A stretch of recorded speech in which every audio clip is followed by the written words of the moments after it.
আমাদের নিজের যে স্থানে সেখানে বৃষ্টিপাত ছিল বেশি, পাশাপাশি উজান থেকে বৃষ্টিপাত আরও যোগ হয়েছে পানি, এবং এই পানি যে সাগরের দিকে নামবে সেখানে কিন্তু সাগরের দিকে আবার একটা লঘুচাপের কারণে কিন্তু জ্বরের যে উচ্চতা সেটা স্বাভাবিক এসে বেশি ছিল। এই তিনটা কারণেই মূলত এই যে বন্যার পরিস্থিতির সৃষ্টি হয়েছে। পূর্ববর্তী দিনগুলোতে যেরকম ভারী থেকে অতি ভারী বর্ষণ ছিল সেখান থেকে বৃষ্টিপাত কিছুটা কমে আসছে এবং আগামী 27 তারিখ থেকে আরো একটু কমে যাওয়ার সম্ভাবনা রয়েছে। আজকে আমাদের যে পূর্বাভাস আছে সেখানে খুলনা, বরিশাল এবং চট্টগ্রাম বিভাগের অনেক জায়গায়, এছাড়া দেশের অন্যান্য বিভাগে কিছু কিছু জায়গায় হালকা থেকে মাঝারি ধরনের বৃষ্টি এবং কোথাও কোথাও মাঝারি ধরনের ভারী থেকে ভারী বর্ষণের সম্ভাবনা রয়েছে।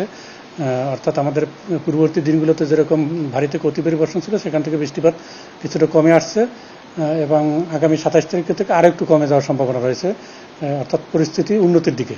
এখন যদি আমি পিছনের বৃষ্টিপাতগুলোর একটা রেকর্ড বলি, যে আমাদের 16 তারিখ থেকে 22 তারিখ পর্যন্ত বাংলাদেশের যে দেশের পূর্বাঞ্চল বা দক্ষিণ পূর্বাঞ্চলে যে বৃষ্টিপাতের রেকর্ডটা সেটা যদি আমি উল্লেখ করি, যেমন কিছু কিছু জায়গায় 700 মিলিমিটারের উপরে বৃষ্টিপাত হয়েছে এই 16 থেকে 22 তারিখ পর্যন্ত। যেমন চট্টগ্রামের যে সীতাকুণ্ড সেখানে 756 মিলিমিটার বৃষ্টিপাত রেকর্ড করা হয়েছে এই 16 তারিখ থেকে 22 তারিখে। এছাড়া কক্সবাজারে 715, তারপর কুমিল্লাতে 557 মিলিমিটার। খামেরা তো দাগ হয় কিভাবে? এই যে ভাবি, দাগও যাবে রাগও যাবে, নিন চাকা সুপার হোয়াইট। নোয়াখালীর মাইজদিঘাটে 605 মিলিমিটার। ফেনীতে মিসিং আছে একদিনের বৃষ্টি, তারপরও 435 মিলিমিটার বৃষ্টি, অর্থাৎ মোটামুটি 500, 600, 700 মিলিমিটার বৃষ্টিপাত রেকর্ড করা হয়েছে এই কয়দিনের। পাশাপাশি যে আমাদের উজানে যে ভারতের ত্রিপুরা আছে সেখানে কিন্তু বৃষ্টিপাতের পরিমাণ আরও বেশি ছিল।